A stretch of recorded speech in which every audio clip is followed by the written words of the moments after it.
মা, আমার একটা লেগ পিস দাও, সবই তো বাইরে দিস। ভাই সরকারি চাকরি করে বেশি টাকা কামায়, তাই সব লেগ পিস মা তার প্লেটেই দেয়। আমার দুঃখ কেউ বুঝে না।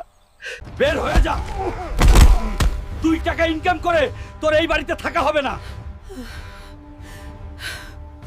আপনি 100 কোটি টাকার লটারি জিতছেন।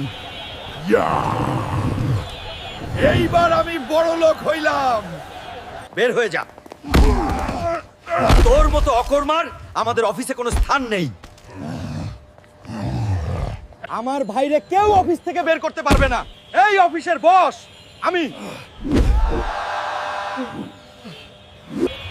ভাই আমার বড় ভুল হইছে, তোরে বাড়ি থেকে বের করে দিছিলাম, আমারে মাফ কইরা দে।